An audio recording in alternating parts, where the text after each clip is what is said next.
From her parents' lounge room in 2013, 32-year-old Melanie Perkins invented Canva, an online design tool with a mission to empower everyone in the world to design anything and publish anywhere. In 2023, 10 years on, Canva has just been valued at, wait for it, $25.5 billion.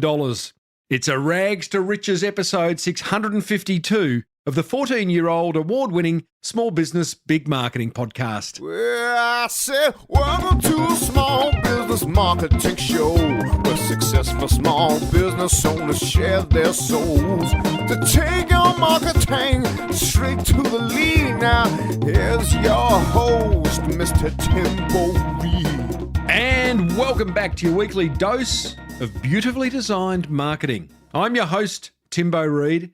And I'm not beautifully designed, I can assure you, but I do have an insatiable curiosity for uncovering marketing ideas that help businesses just like yours, no matter what size, no matter what you do, to grow. And I do that through a weekly in-depth conversation with a successful business founder that has walked the path before us. And today is a great example of that. You, infinitely more importantly, are a motivated business owner, ready to crank out some great marketing to build that beautiful business of yours into the empire that it absolutely deserves to be. As per usual, team, there is marketing GOLD dripping from the ceiling over here at Small Business Big Marketing's HQ. So let's get stuck right in.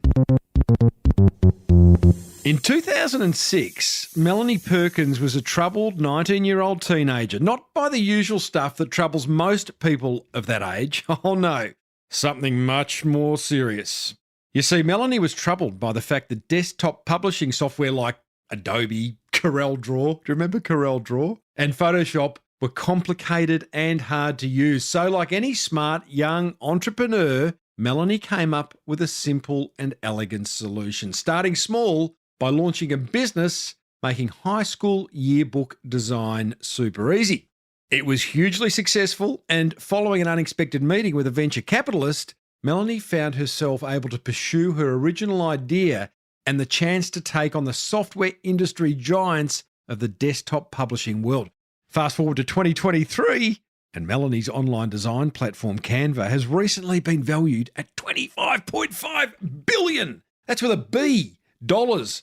She employs 2,500 staff who have no working hours or dress code. Canva has over 135 million active users. I wish my Patreon had that. And here's the interesting bit. Melanie thinks she's only just scratched the surface of what's possible. Now, this interview is from 2019 when I caught up with Melanie in Canva's new, at the time, inner city in Sydney, 7-story office, which resembled something more of an oversized cubby house for millennials, complete with a very cool rooftop garden, full commercial kitchen, pumping out 2 home-cooked meals a day, a super funky, well-stocked bar, we all need one of those, and all types of meeting booths and rooms and pods and everything full of young folk getting stuff done. I felt super old even back then. I started off by asking Melanie what it feels like to be the founder of a company that, at the time, was valued at a tiny $3 billion. It feels a couple of things. I guess we've had this idea for a long time now. It's been 11 years since I first came up with the idea. Canva's only been launched for 5, but it was such a long journey trying to get investors on board, getting engineers on board. Building the product was a year of development before we launched our first one. And so it was sort of a long time to get to that point in time. Mm-hmm. And so now to see it being used by millions of people across the globe, that's incredibly awesome. Seeing so many small businesses get so much value out of it. We've got 25,000 nonprofits using it. Over 15 million people are using it every month. We've got a team of 600 people. They're all completely crazy things. They're pretty good numbers. They're good numbers, and it's wild. Yeah.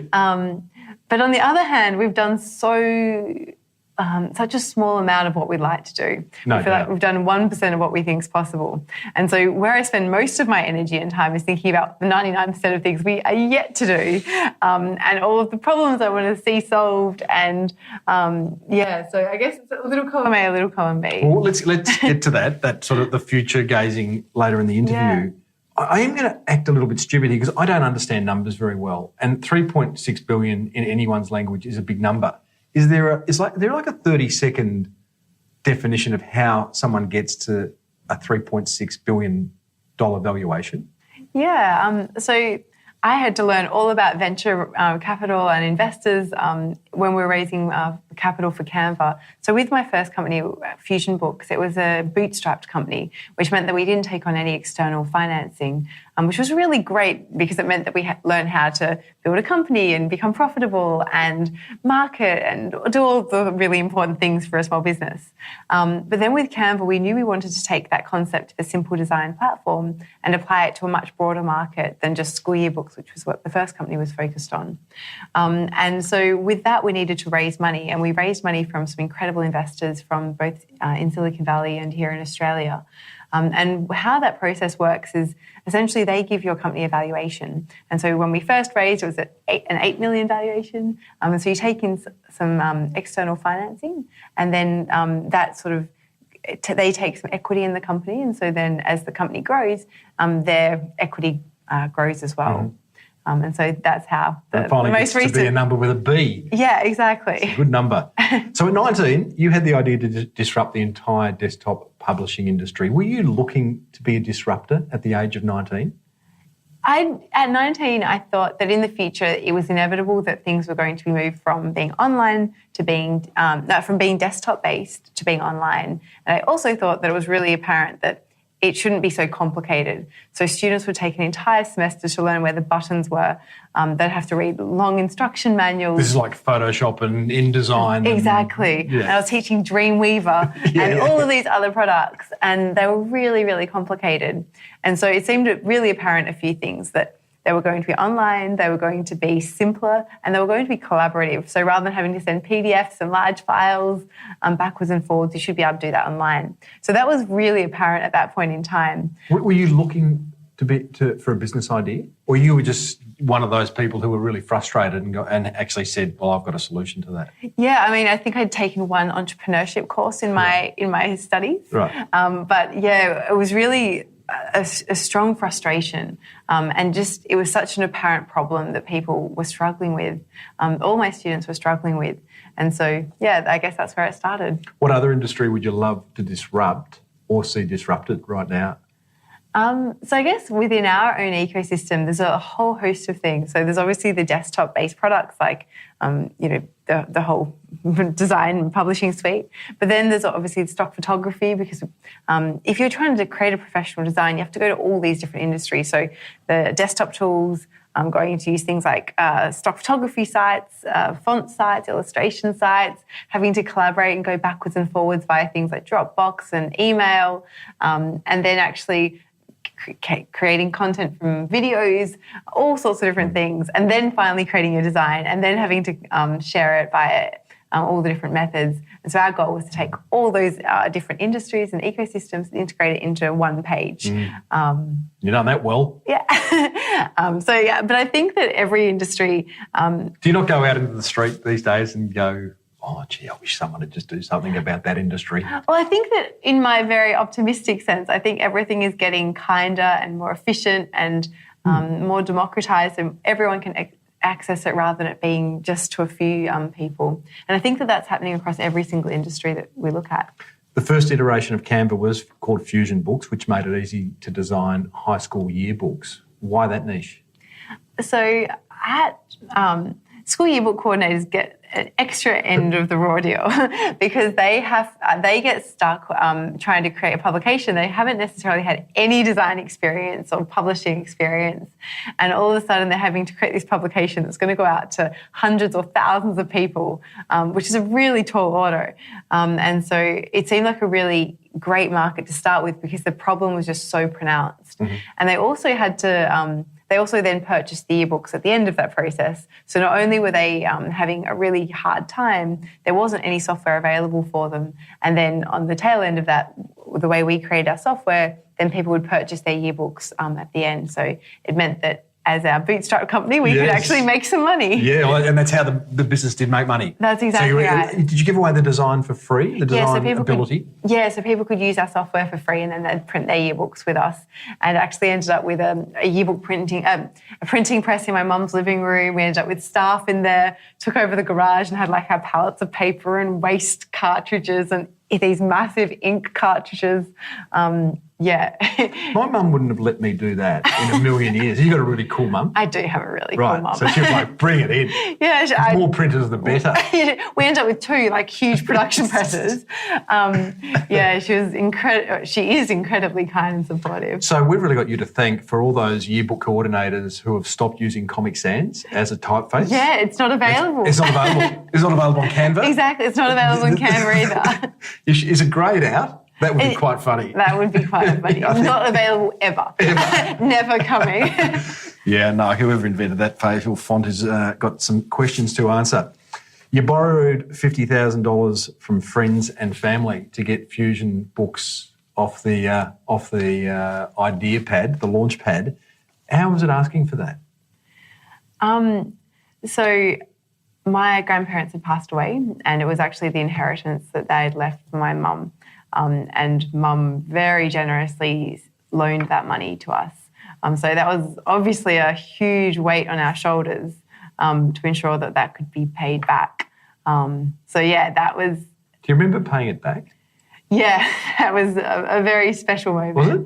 Yeah, because I guess when we first hired the software company, when we handed over that check for the first time, it was like, this is crazy. We're going to, when we took out that loan, obviously banks would turn us down and we couldn't get a loan from anywhere else. Yeah. And if we hadn't been able to pay that back, we were just going to work it off. We're going to pay it back in some shape or form, some way or somehow. But I remember when we gave that check over for the first time, we were really worried. We're going to have to make the company work. We're going to have to make the... You're going to make everything work. There's a lot of things that had to fall into line to actually get that to happen.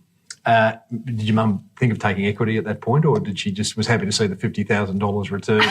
Very happy to see the $50,000 return. It's funny because I interviewed Kate Morris from Adore Beauty. And she also did exactly the same, borrowed from her boyfriend's parents. She actually can't remember repaying it. So, oh, really? At least for you, it was a very special day. Yeah.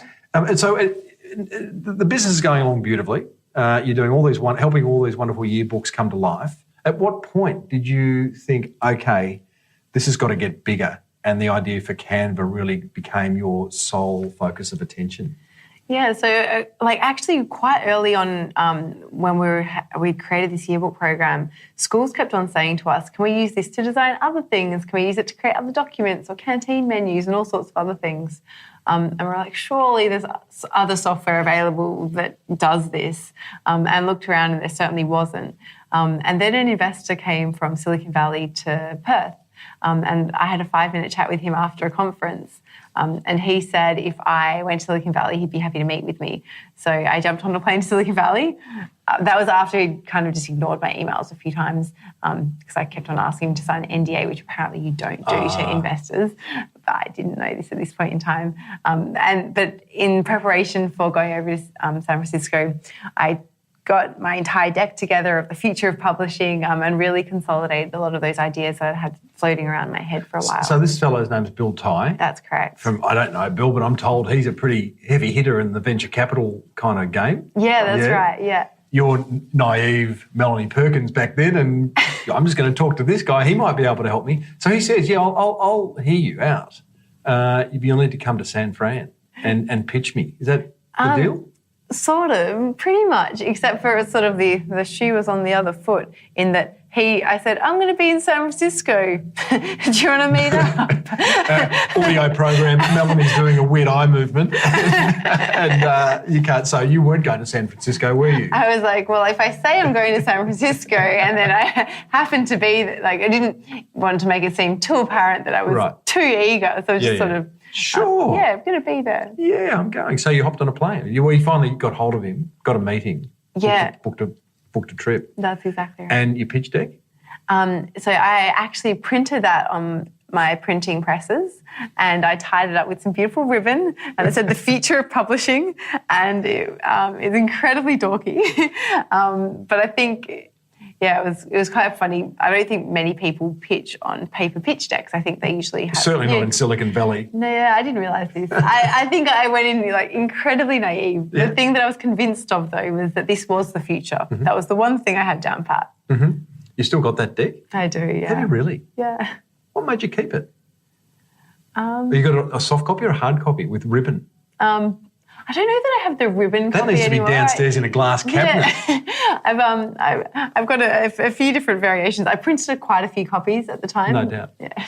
So you've pitched Bill. Mm-hmm.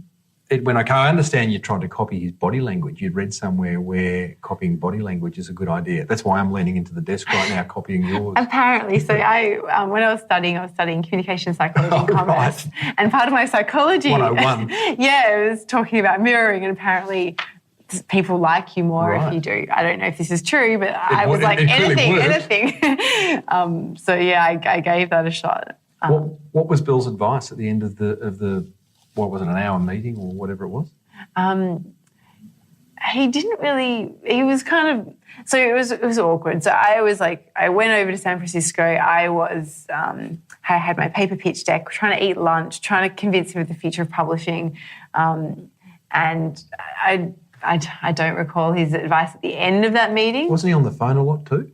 He was on the phone a lot. Mm-hmm. So he was sitting there, and I thought he just was completely disinterested in what I had to say. But fortunately, when I went home, I realised that he was actually introing me to all sorts of different people. Awesome. And then the following day, he actually said he'd be happy to invest if I could find a tech team, which was incredibly awesome.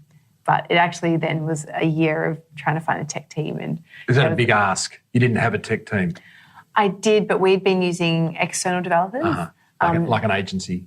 Yeah, exactly. And so Bill introduced me to Lars, who co-founded Google Maps. And Lars knew the technical complexity of our project. Sorry, just go back one step there. I want to hear what you're about to say, but you've just been introduced to a bloke who invented Google Maps. Yeah. That's a good intro. It was a crazy intro. In fact, it was so bizarre. So when winding the clock back a second, when I was in Perth, Bill had ignored a number of my emails. And then I told him I was coming to San Francisco. And instantly, he introduced me to Lars. And then so I had these two meetings lined up when I went to San Francisco. Bill one day and then Lars the next. Did you ever ask him why that happened? He's this hyper connector. Right. Like that's his thing. That's his thing, is just connecting people. Yeah. And I think that probably the persistence of the quantity of emails that I was sending him. And every time I'd send him another email, I'd report on the progress that we were making. So I would always try to find a new reason to email and to have said that I've now achieved something, or rather that I had said that I was going to achieve. So Bill said, I want to give you some dough, but not until you get a tech team. Yeah. In order to get a tech team, I want you to meet the bloke who's invented Google Maps, Lars Rasmussen. Yeah. And you meet Lars. And does he then spend the next year helping you find a tech team? What's Lars tell you to do? So Lars, so we had a really great chat, and we both had a really similar philosophies about the future of publishing and the future of communication, which was really cool. And then he said that he'd be happy to help find a tech team. But what that actually entailed was a full year of him rejecting every single person that I brought him. So I would bring him people on. Yeah. It was, I spent 3 months in San Francisco until my visa expired. Then I moved to Sydney and then was continuing to pitch lots of people. And then, he was rejecting everyone. They weren't up to the technical scratch. They didn't have the startup gusto, whatever it might have been. And that was really frustrating. But because Lars what's Lars like? Is he like like the king of the code monkeys, or is he like a nerdy guy or a really fun guy? Or he's just this lovely, nice, normal person that when I met him for the first time, it just completely transformed my view of what was possible, because he is this nice, normal person that has created this company that has, had such a huge impact across the whole globe. And so meeting him was pretty powerful. Because it all of a sudden was like, people who are creating all of these amazing pieces of technology are just nice, normal people rather than from another planet, which for some bizarre reason was the way I thought about it in my head. You kind of imagine you're a consumer rather than actually a creator. Yeah. He's just a normal guy. Yeah. So, So Lars is, okay, so he's now, you're sending all these tech team resumes to Lars. You go, no. And sometimes in person, if they passed his first test of they seem all right, then I'd bring them to him physically and then he'd reject them. Were you getting frustrated with Lars? You're like, Lars, just choose someone. We can make them work. I was like, that's exactly how I felt. I was like, we need to get started on this thing. Like, if you're going to just keep rejecting everyone, do you want the job? And how would you know anyway, Lars? What have you done? No. But then he introduced us to a number of people that he'd worked with previously who eventually joined our team. So our co-founder, Cam, and then our CTO, Dave Herndon, eventually were able to convince them to leave their existing things and join us. Co-founder Cam, is he the one where you pitched with a whole lot of pictures from his Instagram in order to get him along? That's Dave Herndon. That's Dave? Yeah. So okay, this is a great story. So when Dave said that he was going to join us, Google, for obvious reasons, didn't really want him to go. What was he doing there? He was working on an important project. All important at Google. that they didn't want him to go. Okay. And so we said... And you were just a little startup? We're a really little startup. We're like 3 people. Yeah. And so we raided his Facebook and put together a story. It was like, Dave, join us and change the future of the face of the internet and change the future of design. We kind of went on this journey. It was quite hilarious. I think we still have the top result if you search bizarre pitch deck. I did. Yeah. Bizarre pitch deck on Google will give you... you'll see and I must say, with all respect, because I love what you do, it's a pretty naive pitch deck. You said Dave. I would have looked at it and go, really? Hey, guys, the kindergarten down the road wants me to come and speak. Well, thank you for your vote of confidence. Well, you'd agree, right? Well, fortunately, he said that it put a smile on his dial. No doubt. One of the reasons why he joined us. Charming and naive keeps coming back to me as a word, which, all startups are at the start because they're going to change the world. And I guess you had that as well. Do you feel like you've been able to maintain some of that naivety, or have you hardened up in the 10 years since Canva's launched? So one of our values is to set crazy big goals and make them happen. And I think inherent in a crazy big goal is you don't know how to achieve that crazy big goal because it's, by matter of fact, is crazy big. Definition. By definition, exactly. And so I think that that's really important to continue to have outsized dreams. So dreams that are way bigger than what you know how to achieve. Because without that, well, personally, I'm not as inspired.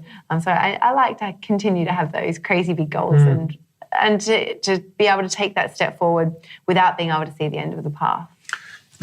You had your 3 months in San Fran. You're sleeping on your brother's floor, who happened to be living over there. Yeah. You are working out of a co-working space in a Westfield shopping centre in... Co-working is very generous. Right. The food court, yeah. Was it really? Yes. Oh, I love that. I love that. At this point, it's free. I don't know why more people don't do it. I totally get that. And food courts these days are pretty nice. It's like you don't need to be a member of an airline lounge anymore because airports are really nice. Yeah, exactly. So I get that. Although it could be disrupted. We'll come back to that. Tell me, so 3 months, you are at this point only looking for tech teams. You're not looking for money. You're going to have a year of just trying to get a tech team. I was pitching. I was literally taking any meeting that I could. So I was talking to literally anyone that would take a meeting with me. So rejection's a big on the agenda. Constant. How did you maintain a self-belief? How did you not lose kind of sight of the fact that you're onto something? I think what's really important is to get was important and is important regardless of what you're doing, is to get a really clear picture of what it is that you want to achieve. And it was inevitable in my head that this was the future, and the question was whether or not I got to build it. And so I wanted to figure out some way to make that happen. And we'd had 5 years of experience with our previous business, which certainly gave us more confidence that not only is this definitely the future, but we've got some pretty good skills now on how to actually build these things. You find a tech team, finally. Mm-hmm. Lars has gone, tech? Yes. What happens then? So sort of over that time, there was a lot of pitching of investors as well, and a lot of rejection. And then finally, money came together, a tech team came together, and then it was a year of development. And then after a year of development, then we launched in 2013. Okay. After a couple of years of development. It was 1 year of development. 1 year of development. And investors were like, what are you doing? Because the whole lean startup thing, like, can't you build it in a weekend? Yeah.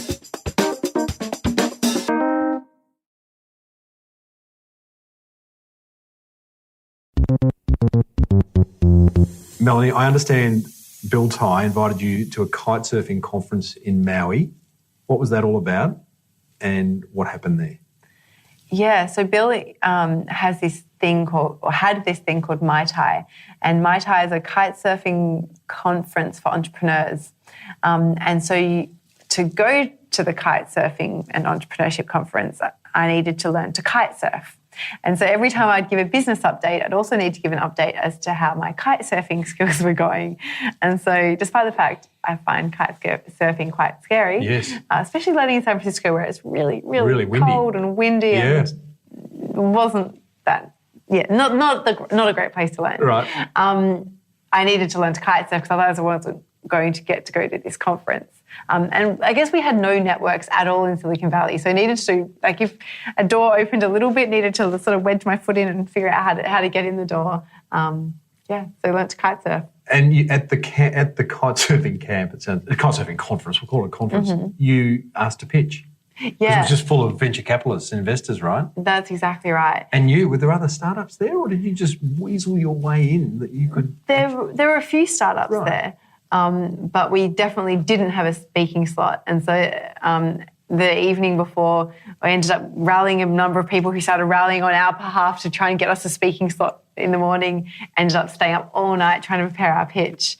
Then pitched the following morning in front of a room full of people that we were completely intimidated by. Like we hadn't, at this stage met many people in the tech world. And so it was very intimidating, but it was also really awesome in the end because the ex-CEO of Shutterfly was there and took a keen interest in what we were doing, and a whole host of other amazing people. What's your view on that? I'm thinking of all the business owners listening to this. You found the courage. You don't seem to be an extrovert. I'm going to guess you're more introverted than would that be fair? That is very correct. But you believed so much in what you were doing that you thought, I'm just going to take any opportunity. I don't care if I'm petrified, embarrassed, not a seasoned speaker. You just took opportunities. Would that be just a big part of your success? Yeah, I think that's critical because if you don't, you literally won't be able to succeed. Like if we hadn't taken the meetings when we were completely terrified or taken the speaking spots and rallied really hard to get them, Canva definitely wouldn't be here today. Wow. So what came of it? The kite surfing camp's finished. You've wiped your brow going, I'm never, ever going to do that again. Did you walk away with a few checks or? You'd think so, but it doesn't quite work like that. Right. So it was another few months of pitching. Right. So we ended up we pitched a lot of people, still were getting a lot of rejection. And we ended up raising something that's called a party round. So typically you'd have a lead investor and they take the majority of your round. But because people liked what we were doing, but they didn't necessarily, it was a pretty big bet to make that this random company from Australia was going to be able to build the future of publishing. So a lot of people put in quite small checks. Yeah. But we ended up being able to... What's a small check? Everything from 10 grand to I think the maximum we got in was 250, which was an awesome vote of confidence, but a pretty atypical round for most startups. But yeah, we got that together and then we set to work. Am I right in understanding that your approach to pitching wasn't to ask for money but for advice? Yes, that is it's very correct. So after a little while, you realise that if you, at the end of a meeting with an investor, say, so are you going to invest? Or thereabouts. And they say no, then that's pretty much a door closed. Yes. But if, on the other hand, you say, I'd love some advice on my deck, and then they say, well, I don't like this and I don't like that, and then you go and iterate that deck, and then you go and achieve a couple of the things that you said that you were going to set out to do, it actually makes a much more compelling reason to continue that relationship going. And then means that we revised our pitch deck hundreds of times, that we ended up with a really strong pitch deck, but then we could have all of those doors open to be able to then go back to investors and say, hey, you know that thing that we were talking about, that's now done. That's genius. It worked well. Ask for advice, not for money. And that's how we ended up with so many investors sort of coming along for that ride, because they were all giving us lots of advice. Yeah. So you ended up being oversubscribed, which means you obviously had a goal. Oversubscribed. How many investors does oversubscribed look like? It's more about the total amount of money. Yeah. Okay. Are they all still with you, just out of interest? Yeah, we have, I think, over 100 investors today. Is that right? All over the world? Probably mainly in Silicon Valley. A lot in Silicon Valley, but then heaps from Australia, China, all over the place. So you finally launched in 2013 after a very long time. You mentioned the Lean Startup book earlier. You certainly didn't follow that philosophy, which is basically just get an idea to market and then sharpen the offer on the, sharpen the offer on the stone of the market? Something like that. Do you not believe in that, or you just did it another way? I think that my philosophy has been to find a problem and to understand that problem really, really well. And I think that, from the years of teaching design programs and then running Fusion books, we really intimately understood the problem that people were facing. And in order to build the solution to that problem, it wasn't something that you could throw together in a short period of time. And in fact, what we knew we needed to do was, rather than we needed to actually educate people. So, for example, when we first brought our first product in front of people, we use a site called usertesting.com, where you can watch people use your site and watch actually videos and their mouse movements. Heat maps. And they actually talk through what they're thinking and how they're feeling about it. And we discovered really quickly that most people are really scared to design. So most people are like, oh, I can't design something that, I'm not arty or crafty or whatever it might be that people tell themselves. And so people were really scared to click around and touch the buttons. And so we spent a really long time working on the onboarding process. So we wanted to make sure that when someone came into Canva to design their presentation or marketing materials or social media graphics or whatever it might be, that they could feel really confident in a short period of time. And then they would actually love it so much that they'd want to share it with their community or with their friends or family. And so we spent a huge amount of time refining that experience. And so I think that contrasts greatly to the lean startup model, which was more about sort of put it up and see if people like it. Ours was more like, there's a huge problem, here's the solution. And then we needed to work on the education to ensure that people understood the power of that solution to solve the problems that they already had. Describe version 1 of Canva in 2013. What did it look like? Remarkably similar to what we have today. There was, a really similar interface with the tabs down the side where you can choose your backgrounds and access our stock photography and our illustrations, upload your own photos. Over the years, of course, we've added a lot more things, so you can connect to different data sources. We've now got a library of 50 million images, a template library of 50,000 templates that people can use. But the philosophy and the concepts were really similar today as they have been for years, actually. So literally just adding more things. Yeah. Amazing. But it hasn't changed. I mean, some brands, launch and then you look back 5 years and it's a completely different brand, but others, obviously like yours, remain. We've added new doc types. So when we launched, I think we had 7 doc types that you could choose from, and now there's 400 different types of things you can design in Canva. But I think that the reason why it's so similar today is because of the years with Fusion Books. So actually, if you look at the editor with Fusion Books, it's actually quite similar to Canva today. So you'd already road tested it. You kind of knew what worked, and we'd spend a lot of time. We used to give every single customer a phone tutorial. So we spent thousands of hours on the phone, actually talking through the interface and really refining that experience. Just digressing from Canva, although it's relevant to Canva for a second. There is so much to be learned by business owners listening to this for their own websites, because you must spend God knows how many hours and dollars and human resource on usability and the experience of just being online. Do you look at other websites and go, they're just shocking? They'd spend like 2 hours and get some usability tests done or something? I think that there's the full spectrum. Yes. But yeah, you can't overvalue the importance of usability testing. Or just even putting it in front of your friends and family and watching them go through that process can be really valuable. Or then, if you want to dial it up, using a site that actually does things like usertesting.com, super, super valuable. You learn so much.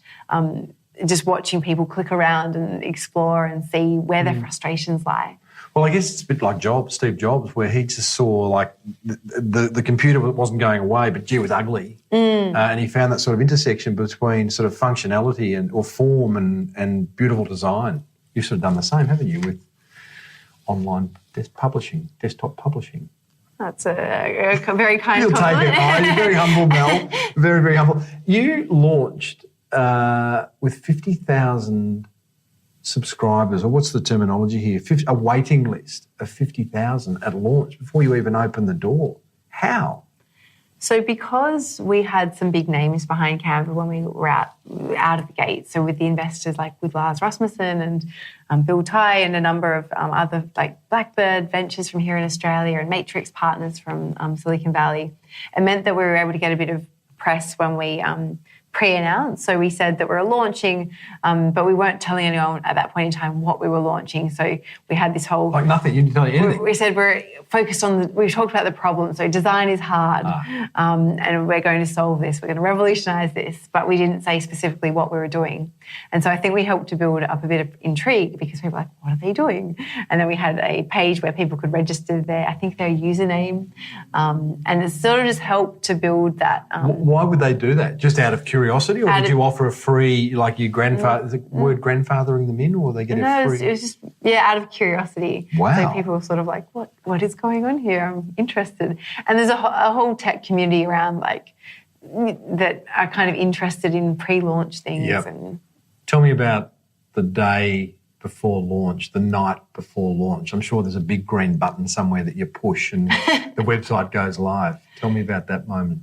So it was funny. I was funny is probably a generous word. I was in San Francisco, again, back on my brother's floor, but he was out of town, so it was just me there. And in Sydney, everyone was working really hard around the clock trying to get the product ready, and I had been communicating backwards and forwards, and we were kind of feeling like we were ready. And we had an embargo lift day. We'd spoken to all these journalists, and I was about to go lay down, have a couple of hours sleep ahead of the big day, and then I went on Twitter, and the embargo had been broken by a journalist. Yeah, just to be clear, what that means is you put out a press release to media saying this is what it is, don't tell anyone. That's exactly right. Until a certain time. That's exactly right. And someone had actually just gone and published their article a couple of hours early, which of course meant that every other journalist was really, really annoyed. And so we had a lot of angry journalists. And the article was also really negative. So the article said a cheesy stock photography site and all these mean things. And I was like, after all this time and all these years of work, I must admit, probably a couple was shed. It was pretty disappointing to have had such a negative reception. But fortunately, it was just that one article. And then the other articles came out and people were really positive and excited. And then the community started to react and they really loved and understood what we were doing. Did you ever contact that journo? Or let it go? I can't remember. No. I'm sure that someone, Zach from our PR team, I think probably messaged the journalist. So you launched. Was it a good launch? Nothing crashed? No, nothing crashed. Other than that one article, which still is the bane. No, things went really well. And like if you look at any of our charts, it's sort of just been growing ridiculously rapidly since then. Every month is always our best month ever, except for when it's summer slump. So in the US, when people take holidays, like all of our curves are really, all of our graphs are really. Related to the US work week or to the working week across the globe, which is quite funny. You can actually see where people have lunch. I love it. On Canva, designing. But where are the majority of your users? The US is our biggest market, but we're in 190 countries now and 100 languages. It's awesome. So, yeah, we're used very much across the globe. Why the name Canva? For years, I liked the name Canvas, but I didn't want to have a name that other people could... So with Fusion yearbooks, I was kind of annoyed with the name because Fusion, like lots of other companies, very 80s kind of name. Lots of other companies used it. It felt like we couldn't really claim that. So I really wanted to make sure that we had the .com with Canva, with our new company. I really wanted to ensure that it was a name that we could really own and claim. And I liked the idea that it was to do with design and sort of a blank canvas. Nice. And then we asked a French, and we had an engineer who was French, and we said, "What's canvas in French?" And he said, "Canva." And we're like, "Wow, that's amazing." Nice. And then we spent a while, and I think we got the domain for $2,500. Oh wow! So it was on the secondary market. Oh, it wasn't. So it had a site on it at the time, and we, Cliff, my co-founder, pitched them, and we got the domain. Goodness me! Do you still love the name? I love the name. Do you think a name's important for a business? Yeah, I think a name is really important. I can give you a whole laundry list of things that mistakes we made with our first name that I really wanted to not make with our second name. Memorable, short, domain available. Exactly, and not a name that was too limiting. So for us, with Fusion Books, it really limited you to books. It was a lot of syllables, it was a lot of letters. We couldn't get the domain. We wanted to ensure that, it was memorable, easy to pronounce, easy to spell, a whole host of things. How does the business model for Canva these days hasn't changed that much, has it? Because you offer an immense amount for free. In fact, the majority of the site for free or usability for free. Where do you make your money? Yeah, so that was one of our goals, was that design should be accessible to everyone. And when we mean everyone, we literally mean every single person, regardless of income, regardless of where you live in the world, regardless of whatever it might be. And so that was one of the really important philosophies with Canva right from the start. And so that's why there is a really valuable free product, and there will be forevermore. And then if you want to... Which just means anyone can go on to canva.com and design pretty much an invitation, a PowerPoint presentation, you name it. That's exactly right. Yeah. Everything from invitations, social media, graphics, marketing materials. I remember years ago when I was trying to, with Fusion Books, I got a quote for a brochure and it was $1,000. I was like, how am I supposed to afford $1,000? Like our entire marketing budget. And so, with Canva, we wanted to ensure that everyone, all small businesses, can access that. So where's the paid bit coming? So we have 50 million images that you can purchase for $1 per image. So if you're using lots of photography, you could... in a design, you can purchase an image Aussie for $1. dollars or US dollars? I think it's $1 US. Yes. We're just rolling out localized pricing right now as we speak. Yes. And then you can also upgrade to our paid product, so Canva Pro, and that is to help increase your productivity. So things like saving your color palettes and font palettes. Yeah, that's awesome. I love that, because what you can do is you can create a Facebook image, and then if you want to have that image on Insta and Twitter and LinkedIn and Pinterest, it just resizes. Exactly. That's unreal. That's about how much a month? $12.95. Cheap at twice the price.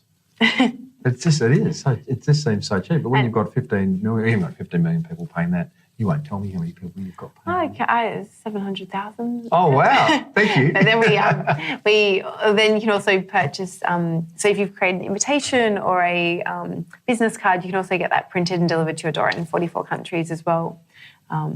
Who's that partnership with? So we have Yeah, we have suppliers across the globe in 44 countries now.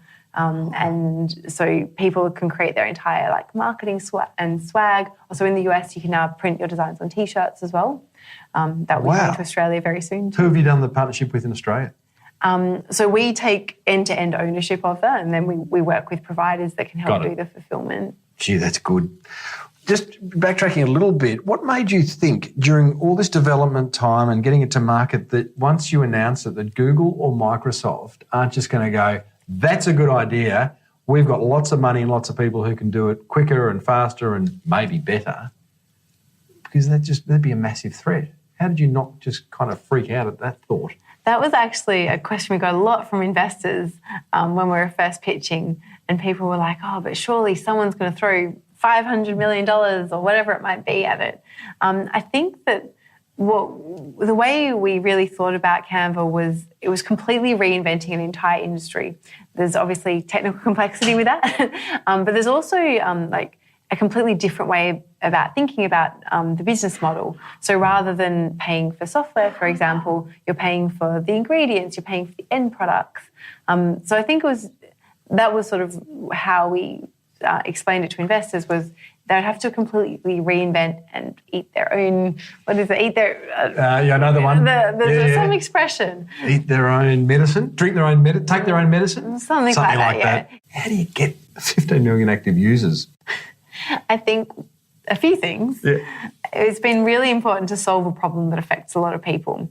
I think that is fundamentally, for every business, if you solve a problem that people care about, they're going to want to purchase whatever product it is that you're selling.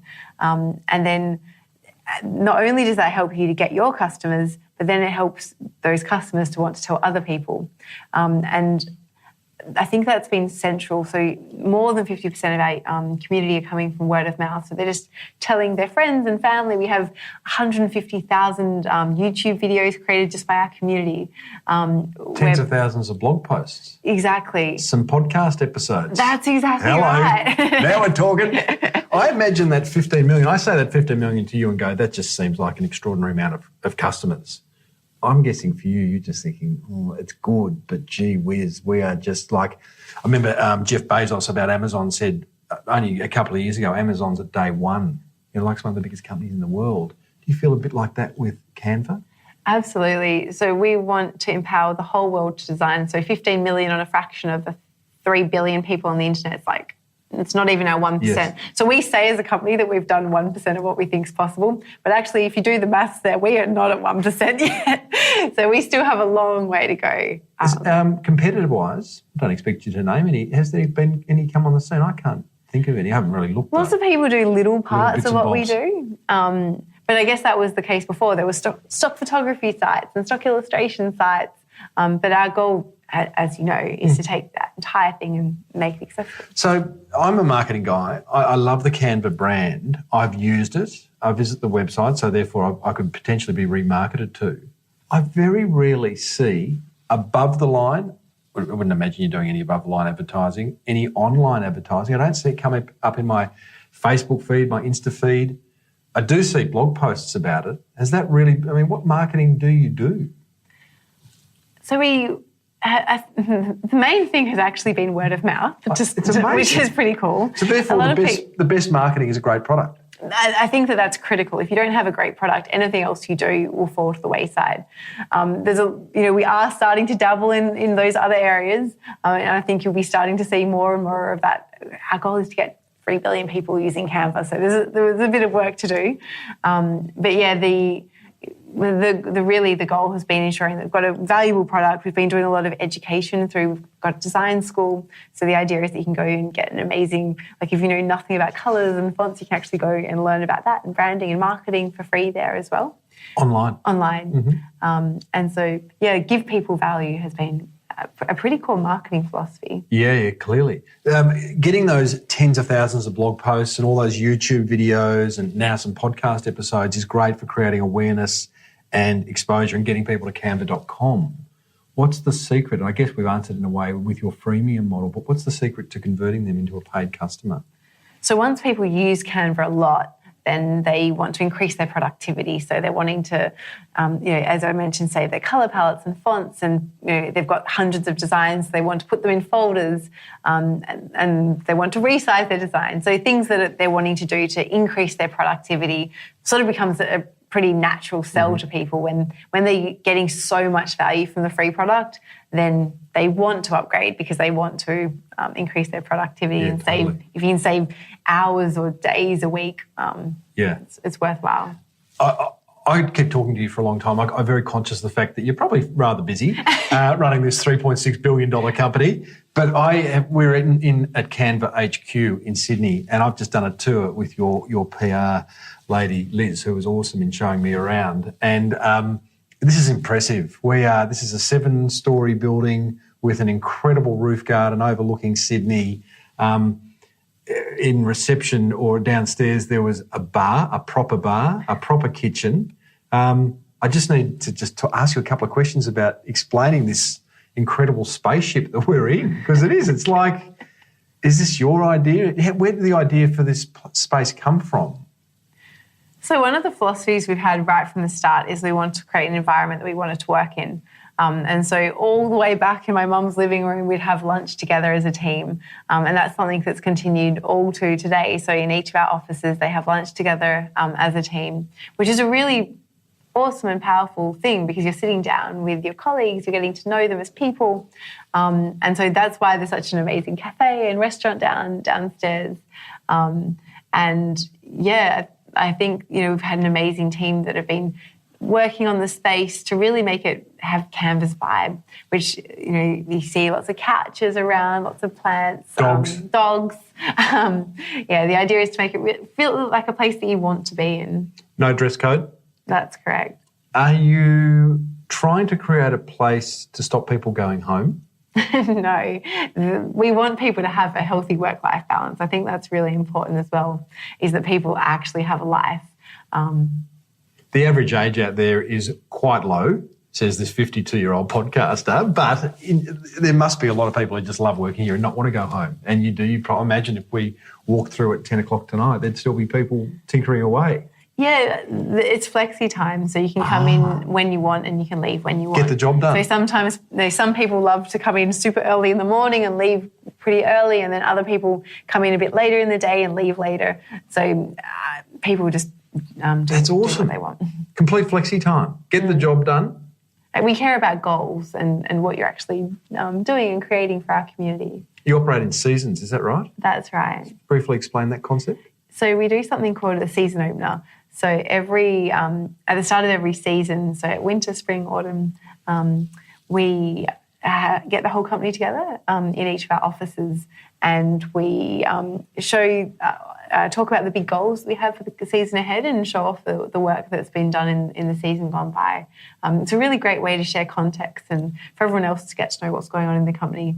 Obviously, when we were 4 people or a really tiny team, this wasn't quite necessary. Yeah. We used to get up actually every Friday and everyone would show off their work. And then that got too big, and then we started doing it by teams, and then that got too big because we had way too many teams to do that. So it's sort of been just a progression since those early days.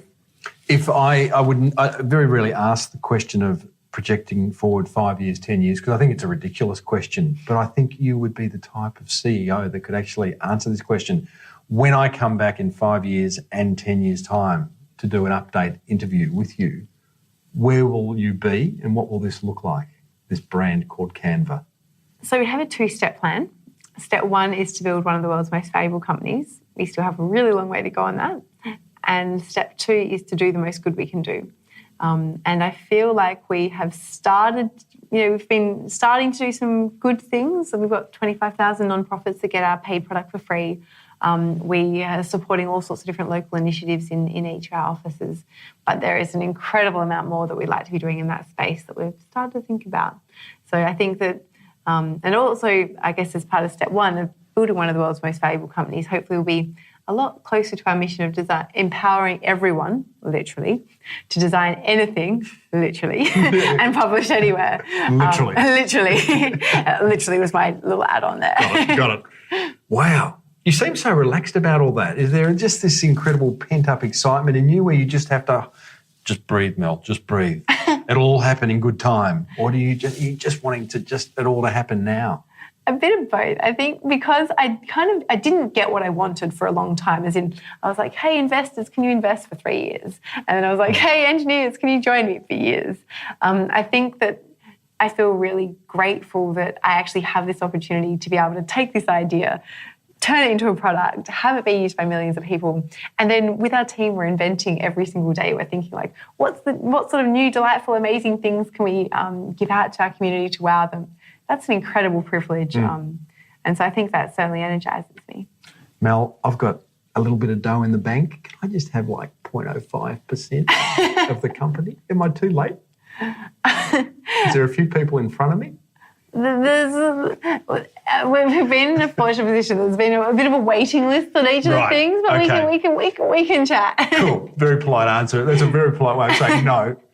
Melanie Perkins, Canva.com. Awesome story. Well done. Love the brand. See you in 5 years' time. Thank you so much. High five. Well, there you go, team. Canva.com founder Melanie Perkins, one of Australia's great young entrepreneurial success stories. I hope you enjoyed that as much as I enjoyed bringing it to you. She is just an absolute superstar and very generous in her sharing.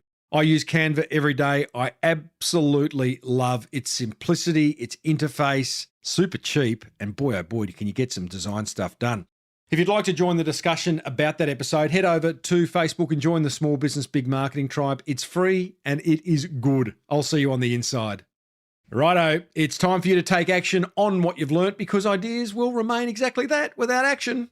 If you want to support the work I do for small business, and I'd really appreciate it if you did, head over to patreon.com/marketing podcast and have a look at what I've got on offer there. It's a little bit more marketing love from yours truly. Next week, you and I meet a young fellow who built a multi-million-dollar brand thanks to Amazon. If you enjoyed today's episode, go ahead and hit the subscribe button. Please, it helps a lot. Even leave a review on your favourite podcast app. I'd love that as well. You'll also find 651 more chats with successful business founders on your favourite podcast app. Big thanks to Sammy Heathcote for stitching the marketing gold together and to our in-house rock star, Lockie Doley, for the music bed. But most importantly, a big thank you to you for making the time to tune in to my nonsense. I hope you benefit from it. May your marketing be the absolute best marketing. Bye for now.